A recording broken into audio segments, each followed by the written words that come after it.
ভাইরা আমার, বাবা জীবনেরা, ওই গভীর রাত্রিবেলায় মদিনার 50টা লোকের মধ্যে থেকে যারা বয়স্ক মানুষ ছিল,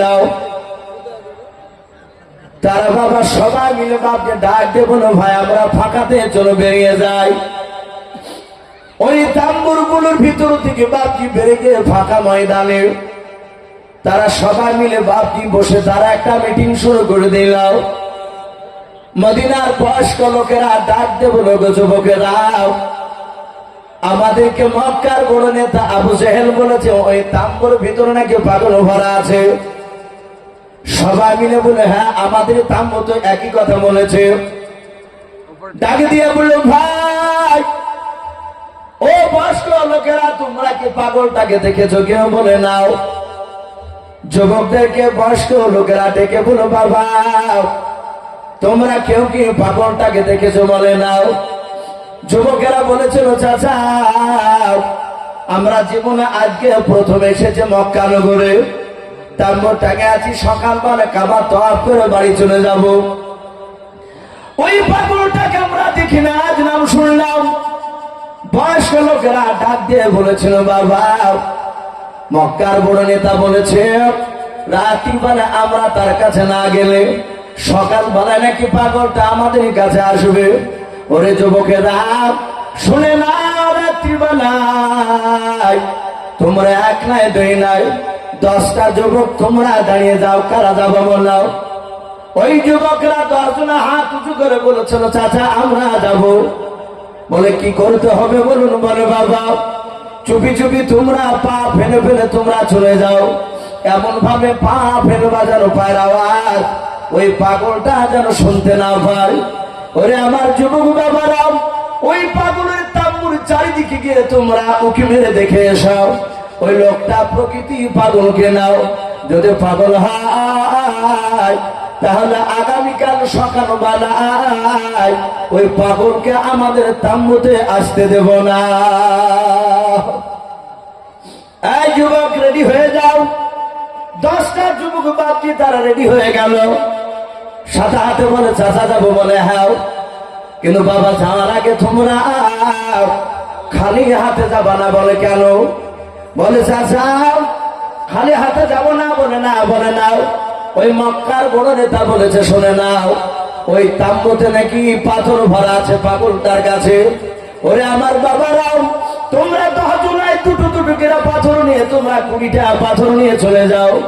2 হাতে 2টো করে পাথর থাকবে। তোমরা যেতে যেতে গিয়ে যদি তোমার পায়ের আওয়াজ যদি পাগলটা টের হয়ে যায়, তোমাদেরকে যদি পাথর দিয়ে আঘাত করে, এই যুবকেরা তোমরা 10টা যুবকে তোমরা 2 হাতে পাথর নিয়ে যাবা। পাথর মেরে মেরে তাকে শুধু মক্কা থেকে নয় গোটা পৃথিবী থেকে তোমরা বিদায় করে দেবা, একেবারে শেষ করে দেবা। সঙ্গে সঙ্গে বাবা ওই যুবক ছেলেগুলো বাপজি 10টা যুবক ছেলে তারা 2টো করে পাথর হাতে করে নিয়েও রাত্রিবেলা বাপজি চলতে শুরু করলাম। আল্লাহ নবী জনাবে মোহাম্মদ রাসূলুল্লাহ সাল্লাল্লাহু তাআলা আলাইহি ওয়াসাল্লামের বাপজি আপনার তাম্বুর দিকে যুবকেরা তারা চারিদিক থেকে আল্লাহ রাসূলের বাপজি তাম্বুর কাছে গিয়ে বাপজি একটু উকি মেরে বাপজি নজর করেছে। আল্লাহর নবীর চেহারার দিকে বাপজি তাদের নজরটা পড়ে গেল। যুবকেরা তারা নবীর চেহারা দেখে বাপজি তারা আশ্চর্য হয়ে গেল। তারা অন্য ভাইকে তারা আসতে করে বলছিল, ভাই রে এ লোকটা মক্কার কোন পাগল হতে পারে না। জোরে বলুন সুবহানাল্লাহ। বলে এই তো পাগল নয়, পাগল হলে তার চুলগুলো এলোমেলো হয়ে থাকতো, তার দাড়িগুলো উস্কো খুস্কো হয়ে থাকতো, তার পোশাকগুলো ময়লা যুক্ত থাকতো। ভাই একটু তাকিয়ে দেখ, তার চুলের কত সুন্দর কাঠি, তার দাড়িগুলো দেখ, এই জান ঠান্ডা হয়ে যাচ্ছে তার চেহারার দিকে। যে জোরে বলুন সুবহানাল্লাহ। এরা চেহারা দেখে অবাক। আল্লাহ রাসূল ওই সময় আল্লাহর কাছে কাঁদছিল, গো মালিক সকালবেলায় আমি তোমার বান্দাদের কাছে যাবো কলমার দাওয়াত নিয়ে। ও আল্লাহ তুমি এদেরকে তুমি আমার এমন ভাষা বের করে নিও যেন আমার কথাগুলো যেন হেদায়েতপূর্ণ হয়। হেদায়েতের মালিক কে? আমার আল্লাহ। আমার তাবলীগ জামাতের ভাইরা তাবলীগ জামাতে যায়, মসজিদে বাপজি আসর নামাজ পড়ে একটা মানুষকে বলে যে ভাই আপনি দোয়া তুলতে থাকো, আপনি দোয়া করুন। আর কিছু লোক নিয়ে বাপজি বেরিয়ে যায়, মসজিদের দরজায় দাঁড়িয়ে হাত তুলে দোয়া করে, আল্লাহ আমাদের কোনো কিছু করার নেই, তুমি আহু আলা কুল্লি শাইইন কদির, তুমি সর্বশক্তিমান। ওগো মওলা, আমাদের এমন কোন যোগ্যতা নেই সেই কথাতে মানুষ তাসির হবে, আমাদের কথাতে ছুটে আসবে। ওগো মওলা, আমরা তো তোমার নালায়েক বান্দা, আমরা তোমার গুনাহগার বান্দা, কিন্তু আমরা বাড়ি থেকে এসেছি তোমার পথ হারা মানুষদের কাছে একটু কলেমার কথা পৌঁছানোর জন্য, নামাজের কথা বলার জন্য। ওগো আল্লাহ, মহল্লায় যাচ্ছে তুমি গোটা মহল্লাকে নামাজি বানিয়ে দিও, বলুন আল্লাহ হবে। দোয়া করে না? আমি যখন সাথে তাবলীগ ভাইদের সাথে দোয়া হয়, একটু ভাবতে গেলে সত্যি কান্না বেরিয়ে আসে। এইরকম কাদা আমার রসুলও কেঁদেছিলেন, আমার রসুল কাঁদছিলেন। তখন মহল্লা মদিনার লোকদের কাছে সকালবেলায় যাব, এরা আমাদের কাছে আসার আগে আবু জেহেল ওদের কাছে গিয়ে বারণ করেছে। রসুল জানে যে আবু জেহেলদেরকে যেতে দেখেছে।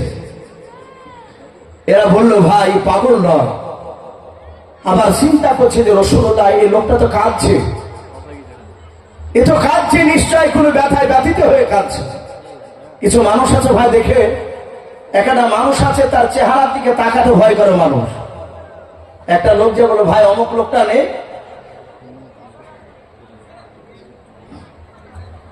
ভাই আরেকবার অনুরোধ করছে ভাই একটু বসো, একটু সাইডে বসো। আর ভাই আমি বলেছিলাম যে সাইডে জায়গা করা আছে টাকা রাখা, টাকা দান দেওয়ার জায়গা করা আছে, কিন্তু বাপজি সবাইকে দেখছি চুপচাপ বসে ওয়াজ শুনছে। টাকা তো বাপজি কেউ কাউকে উঠিকে দিতে দেখছি না।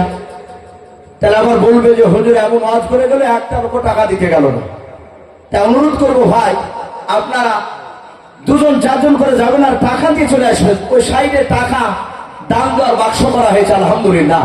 আর পেছনকার বাপজি ভাই ও যুবক একটু দয়া করে একটু ভিতর আসো, শোনা একটু জমে বসে ভাই।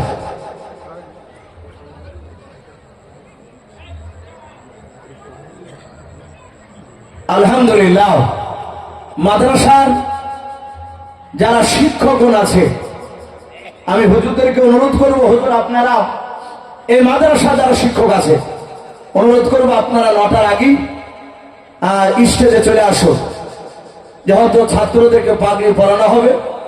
আর মাদ্রাসা তলবেল এলেম তোমরা হয়তো আজকে জালসা দিন আনন্দ করার জন্য হাতে এদিক ওদিক ঘোরাফেরা করছো, আমি অনুরোধ করব তোমাদেরকে তোমরা এদিক ওদিক ঘোরাফেরা না করে তোমরা সকলেই মাদ্রাসার ছাত্ররা যাদের পাগড়ি দেওয়া হবে আর শিক্ষক মণ্ডলীকে বলছে আপনারা সকলেই স্টেজে চলে আসুন 9টার আগে আগে, আমারও সময় হয়ে আসছে।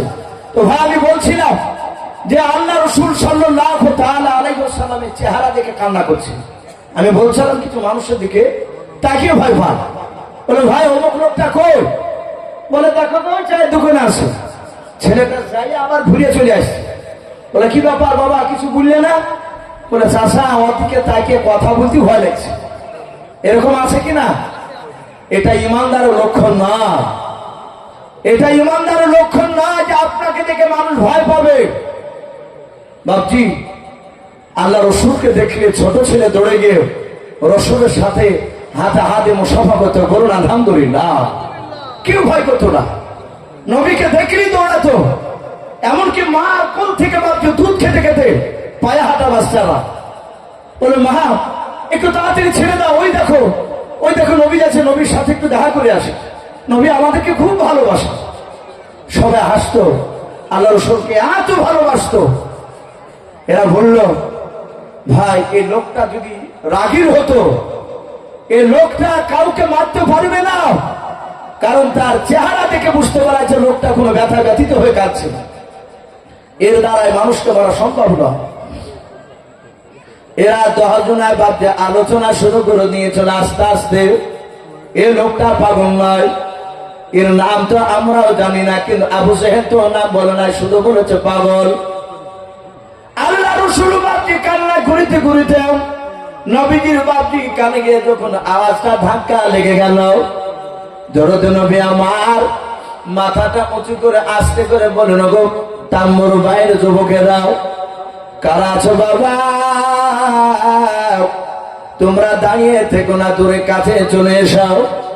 যুবকেরা দেখলো আর পালানোর রাস্তা নাই, কারণ এই লোকটা পাগলটা তো দেখে নিয়েছে, আমাদের আওয়াজ শুনে নিয়েছে। এরা দোহা জোড়ায় আল্লাহ রসুলের কাছে গিয়ে দাঁড়িয়ে বলছেন, ভাই দয়া করে বলুন আপনার নাম কি, আপনি কে?